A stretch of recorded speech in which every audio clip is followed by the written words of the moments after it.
안녕하세요. 경우 없는 신우 때문에 이혼 소송 중인 30대 여성입니다. 이제 와서 말이지만 나이 30이 넘어서 지 앞가림도 못하는 신우도 문제지만 그런 신우한테 제대로 따끔하게 말 한마디 안 하는 시댁 식구들도 답이 안 나왔어요. 그래도 그나마 남편은 정상인 줄 알았더니 피는 못 속인다고 남편도 별반 다르지 않대요. 연애 당시 남편은 구급 공무원이었고 저는 대기업을 다니는 직장인이었습니다. 남편의 연봉은 제 연봉의 절반밖에 되지 않았지만 대신 정년이 보장되었기에 크게 차이가 난다고 생각을 못했네요. 그리고 처음엔 결혼까지 생각하며 만난 건 아니었어요. 하지만 사람 일이라는 게 늘 생각대로 되는 것은 아니잖아요. 별 문제 없이 사귀다 보니 언젠가부턴 서로가 당연히 결혼을 할 거라는 전제로 대화를 나누고 있더라고요. 그런데 막상 본격적으로 결혼 이야기가 진행이 되기 시작하니 왜 어른들이 결혼은 둘이서만 좋아서 될 일이 아니라고 하는 건지 조금은 이해가 갔습니다. 어디서부터 이야기해야 하나 싶지만 허심탄회하게 한번 털어놓아 볼게요. 솔직히 말해서 남편이 하고 다니는 거 보면 사람이 멀끔하고 한마디로 없는 집아들 같단 생각이 안 들었어요. 그런데 알고 보니 남편은 소위 시댁의 기둥 같은 존재였습니다. 시부모님은 마지막 사업이 실패한 이후로 남편이 드리는 용돈에 소일거리로 버시는 돈을 더해 생활을 이어가고 계셨고 노후 준비는 당연히 되어 있지 않았어요. 사시는 곳도 당장은 전세였는데 만약에 집주인이 전세보증금을 더 올리겠다 하면 그때는 이사를 가실 거라 했고요. 그리고 이런 이야기를 들으니 차마 남편에게 대놓고 묻지는 못했지만 결혼을 한다 해도 솔직히 뭐 하나 받지도 못하겠구나 싶대요. 반면에 저희 친정은 그래도 그럭저럭 여유가 있는 편이었습니다. 두 분 사시는 아파트에 서울에 세주고 있는 아파트 하나 그리고 월세 나오는 상가 2개가 있으셨지요. 노후 준비도 두 분 다 오랫동안 직장 생활을 하셔서 연금으로 생활이 가능하신 상황이었고요. 그래서 제가 남편더러 그럼 당신이 따로 모아둔 돈은 얼마나 있냐고 물었습니다. 그러자 남편이 또 한 번 고개를 숙이더니 4천이라며 웅얼거리더라고요. 황당했지요. 공직을 시작한 지 제가 알기로 5년 차였는데 겨우 4천이라니. 물론 4천이 결코 작은 액수는 아니지만 그래도 1년에 1,000만 원도 못 모았다는 이야기였으니까요. 그래서 저도 모르게 돈 벌어서 다 뭐 했냐고 물었더니 그냥 뭐 부모님 생활비도 보태드리고 동생도 챙겨주고 그랬지 하며 말을 얼버무리더라고요. 그리고 남편의 그런 이야기를 듣고 나니까 솔직히 이 결혼을 하는 게 맞는 건지 도통 확신이 들지 않았습니다. 왜냐하면 저는 남편과는 반대로 친정부모님으로부터 경제적으로 지원을 많이 받고 있었거든요. 한마디로 한쪽은 부모님을 도와드려야 하는 상황이고 한쪽은 도움을 받는 상황이었으니 그래서 결국 제가 남편더러 아직 결혼은 시기상조인 것 같다고 미루자고 얘기를 했었어요. 솔직히 말하자면 헤어지자고 하려고 했는데 차마 그 말은 입이 떨어지질 않아서 못하고 애둘러서 이야기를 했던 거지요. 그런데 남편이 결혼하고 생활이 안정되면 돈은 금방 모을 수 있을 거라며 제 마음을 돌리려 했습니다. 결혼만 하면 시댁에 드리던 생활비도 줄일 거라면서요. 그리고 저는 그런 남편의 애걸복걸하는 모습에 마음이 많이 흔들렸어요. 그래서 고민 끝에 부모님께 교제 중인 상대가 있고 결혼 이야기도 오가는데 상황이 이러이러하다며 전부 다 털어놓았습니다. 그러자 친정부모님께선 모든 게 괜찮은 사람인데 돈만 문제인 거라면 그건 당신들이 도와주겠다 하시대요. 그래서 결국 남편과 다시 결혼 준비를 이어나갔어요. 솔직히 친정부모님께 죄송스러웠지만 한편으론 정말 다행이다 싶었지요. 그렇게 저는 남편과 부부의연을 맺었습니다.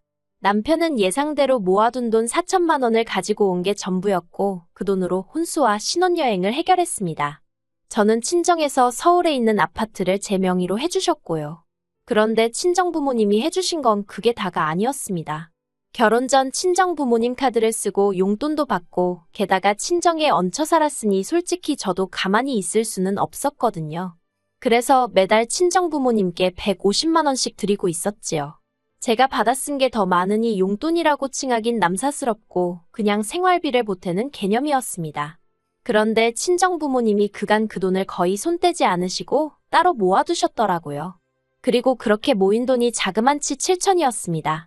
거기에 제가 개인적으로 모아둔 돈도 있었는데 그렇게 이리저리 긁어 모으니 1억 3천이 되었고요.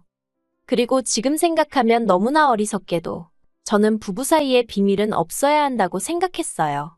제가 남편이 시댁에 얼마나 해드리는지를 지켜보기 위해선 저도 모든 걸 오픈해야 한다고 생각했거든요. 그래서 1억 3천이란 목돈이 있다는 것을 남편에게 이야기했습니다. 그리고 저는 이 돈을 가지고 설마 다른 사람이 김칫국을 마실 거라곤 상상도 못했네요. 어머님과 제 사이는 좋을 것도 나쁠 것도 없었습니다. 처음 인사를 드리러 갔던 날부터 그다지 저를 살갑게 대해주지 않으셨고, 저도 애교가 있고 그런 성격은 아니다 보니 그냥 평범한 시어머니와 며느리 사이였다고 생각해요. 그런데 저와 남편이 결혼하고 1년쯤 지났을 무렵, 어머님과 제가 한번 크게 부딪히면서 사이가 나빠졌어요. 그리고 어머님과 제 사이가 나빠지게 된 결정적인 원인은 신우의 사업이었습니다.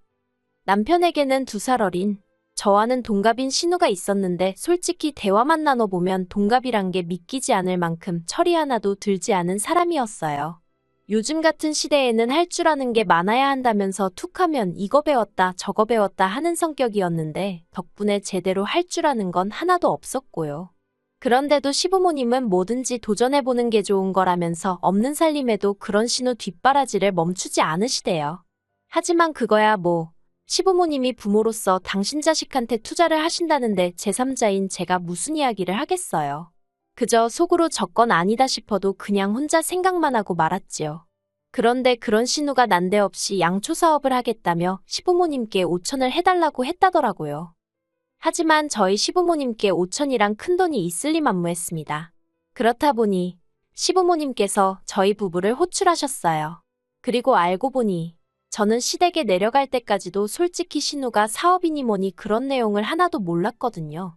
남편도 모르고 있다고 생각했고요. 그런데 그게 아니라 남편은 이미 다 알면서 모른 척하며 저를 시댁에 데려간 거였어요. 그리고 시댁에 도착하니 시부모님께서 저에게 거두절미하고 말씀하시겠다며 저더러 5천만 원만 일단 좀 빌려 쓰자 하시는 겁니다. 그래서 제가 그런 큰 돈이 어딨냐고 발뺌을 해봤는데 남편이 옆에서 내가 이미 다 말씀드렸어 하는 거예요.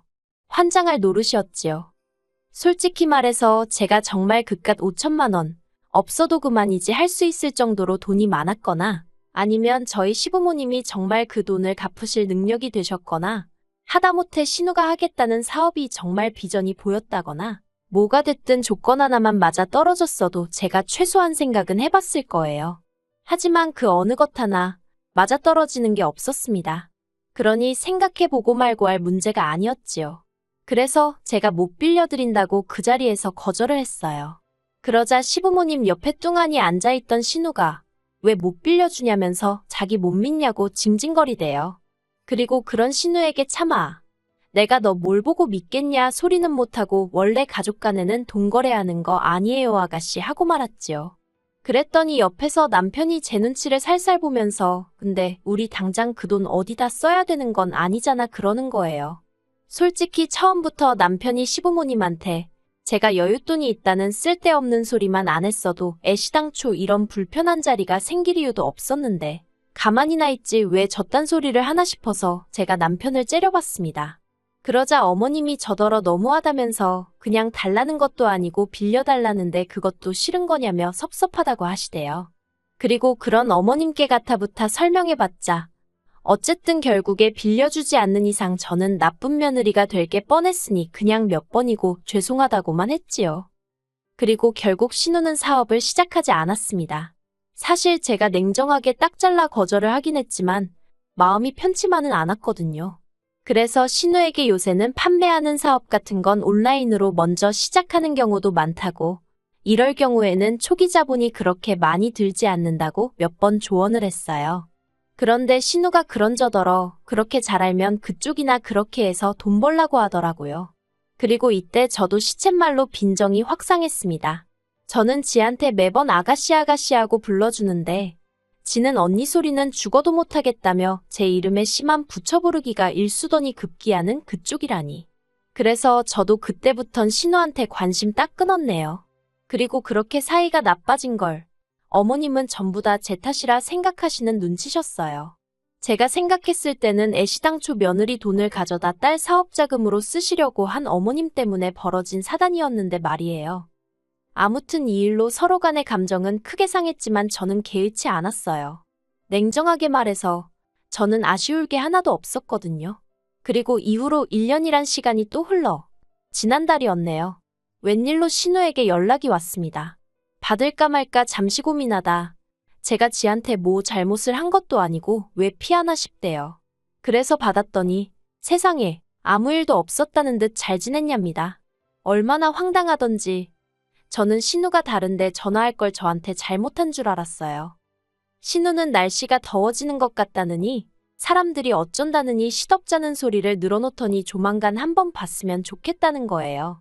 그리고 저는 그 순간 본능적으로 또 뭐 부탁할 게 있구나 싶었습니다. 그리고 뭐가 됐건 간에 도와줄 생각은 없었지만 그래도 혹시나 다른 이야기를 할 수도 있으니 그러자고 한번 만나자고 했어요. 마음 한구석에선 혹시나 신우하고 관계가 나아지면 남편이 좋아하겠구나 싶은 생각도 있었고요. 그리고 그렇게 만난 신우는 뜬금없는 소리를 했습니다. 제가 다니는 회사에서 이번에 전 국민을 상대로 공모전을 한다며 자기가 이번에 응모를 할 거니까 자기를 1등으로 뽑아달라는 거예요. 1등이 되면 상금이 1,000만 원인데 그걸로 유럽 여행을 가고 싶다나요? 어이가 없고 황당해서 무슨 수로 아가씨를 1등으로 뽑냐고 되물었습니다. 그랬더니 같이 일하는 직원들한테 미리 말을 해놓으면 되는 거 아니냐는 말도 안 되는 소리를 하더라고요. 한심하고 기도 안 차서 제가 괜히 나온 것 같다 하곤 먼저 자리에서 일어났어요. 그리고 집에 돌아오니 벌써 남편이 신우랑 통화를 한 건지 어두운 표정을 하고 있었습니다. 그런데 저를 보더니 한숨만 푹 내쉬고 아무 말도 안 하더라고요.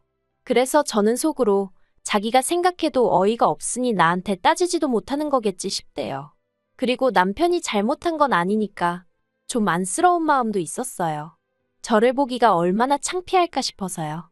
그런데 얼마 안 있다가 남편이 얘기 좀 하자더니 번번이 왜 이렇게 서운하게 하냐입니다.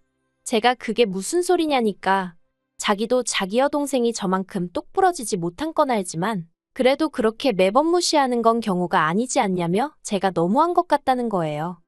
그리고 저는 그때까지도 이게 신우의 문제지 남편의 문제라곤 생각하지 않았기 때문에 싸울 생각은 없었어요.